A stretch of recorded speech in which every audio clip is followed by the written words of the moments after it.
good YouTube? Slender Revolution X here. What I wanted to bring you guys today was a deck profile that I've been working on. It's a Nimble Frog OTK using Super Agent DC Coelacanth.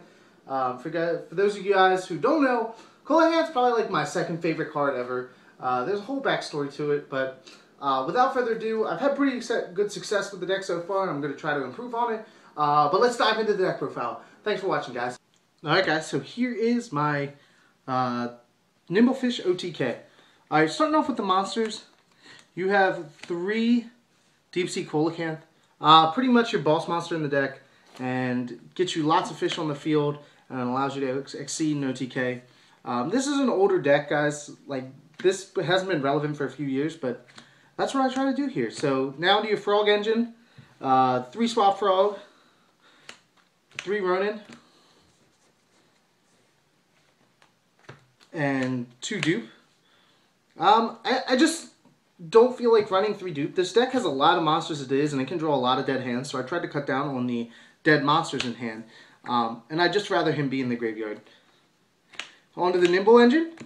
3 Angler, 3 Manta, and 2 Sunfish. I only run the 2 Sunfish for the exact same reason I only run the 2 Dupe Frogs. Plus, I don't think that his effect will trigger as much as it used to. Seeing as people, you know, don't run over monsters as much. Onto the one-ofs, I have 1 Bull and Glacia. You've the ability to manipulate the graveyard pretty well in this deck. So I like Bull and Glacia, plus it shoots 2 cards out of your opponent's hand. 1 Tidal, Tidal is Tidal.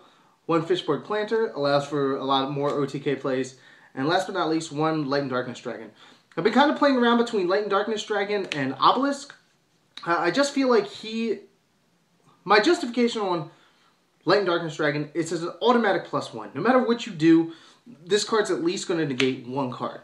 So, and it brings back a monster from the graveyard. So it replaces itself in the after fact of after it gets destroyed. So I kind of like him. Like I said, I'm playing around between him and Obelisk. Onto the spells. 3 Lemuria. That is your OTK cards. Allows you to change the level of all water monsters by the amount of water monsters on the field. So if you have 5 water monsters, it makes all your level 2s, level 7s, allowing you to exceed. And then, you know, down on and so forth. So if you have 4, they're 6. If you have 3, they're 5. 2, they're 4s. So, 3 more Ray of Greed. Like I said, you get dead hands a lot in this deck. So the ability to shuffle that back in and allow you to reuse those cards is great. 3 Upstart. Run it, not only because you wanted this deck as an OTK deck, so you're looking for speed, but I like Patrick Hoban's justification on it with the ability that this gives you a 3% greater chance of drawing any single card in your deck by running these. So it allows you to get to cards, any power card that you need quicker. Double MST. The only reason I don't run 3 is because I feel like a back row is fading, and unless you're playing Stellar Knights or, you know, some sort of kind of anti-meta deck, you're not going to see a lot of back row. Foolish Burial allows for OTKs in this deck with Nimble Angler. 1 Snatch Steal. Snatch Steal is a great card. There's a reason it came off the ban list, and I think it should be ran in every deck, whether it's main deck or side deck. And since this is essentially a tribute-based deck, it's nice to be able to steal your opponent's monsters and use them for tributes. The 1 Terraforming, you need the spell card to OTK. You need the field spell card to OTK. So I want to be able to get to that quicker. And last but not least, I have 2 Spiritual Water Arts. Searching goes a long way in the game today, so being able to poke problem cards out of your opponent's hand using things that like are going to come back or things that trigger effects or, you know, anything really. I mean, you can use this on Dupe Frog and it doesn't miss timing, things like that. On to the extra deck. We start off with double Gotchi Gotchi. In the instance that you don't have the field card and you still get Coelacanth's effect off, Gotchi is a good card to go into, boosts his attack, and doesn't get destroyed. So onto the level, you physically cannot make level 3s in this deck. It's literally impossible. You can't. There's no way to absolutely do it with your cards, unless your opponent does something where it lowers your monsters, something along those lines. Diamond Dire is Diamond Dire. and in the instance that you need to get rid of a problem card, he does very well. Abyss Dweller is obviously one of the greatest rank 4s ever, especially if you're in a water type deck. You know, it just boosts his attack and stops graveyard effects. Last of the 4s, Cowboy. I had a hard time figuring out what I wanted to do for my rank 4s because, you know, there's so many great rank 4s out here, and I decided on these 3. Kind of tossed around Black Ship a bit, kind of tossed around Honor Arc a bit. If I had an Exciting Night, I might put it in here, but so this is all. That's all for your 4s. Your 5s, Abyss Splash came out in Dragons of Legend. This is kind of an unknown card, but with the release of this card, it gave this deck a little bit more power. It allows to double its attack until the end of your opponent's turn. So it just gets real beefy, and your opponent takes half damage this turn, but if you need to get over a big problem monster, this is the best way to do it. 1 Artifact Durandal. I think this should be pretty much a staple rank 5 in any deck. Its effects are dominant, so I really like him. He's a good protector. Shark Fortress, one of the better rank 5s that you can use, and Volcasaurus. Volcasaurus is arguably one of the best rank 5s ever. Does really well in this deck in its ability to pump out rank 5s. Rank 6, Utopia Beyond, just a good OTK card. This card is really good.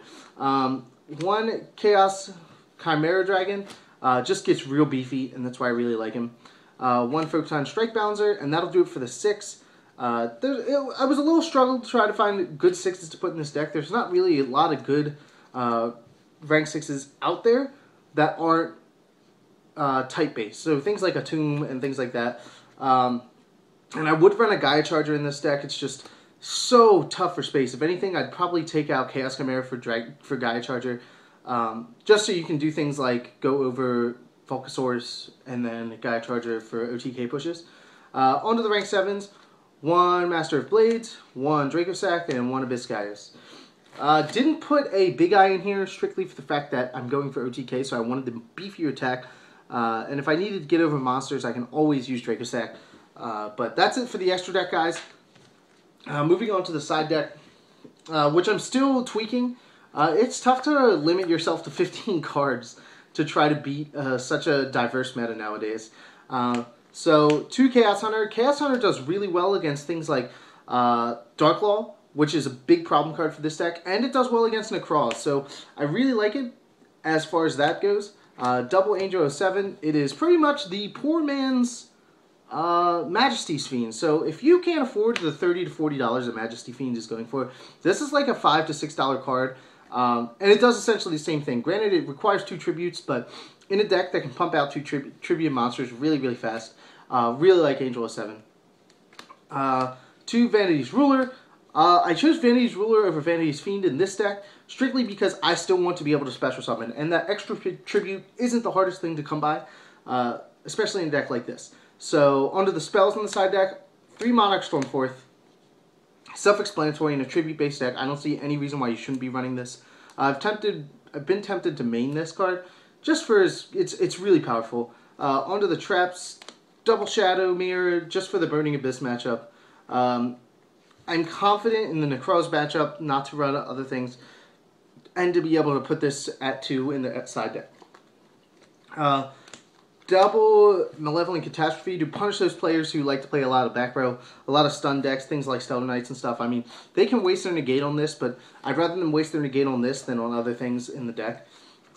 And on to the 1-ofs. 1 Vanity's Emptiness. Been tempted to bump that up to 2 just because it is such a floodgate card. And last but not least, Mistake. Mistake is really great against a lot of decks nowadays. Everybody does searching, and this is a really great card. But other than that, guys, that does it for the whole deck. Let me know what you guys think about it, and, you know, if you have any comments, leave me comments. If you have any improvements that you think I should make, always tell me about it. You know I love to hear from you guys.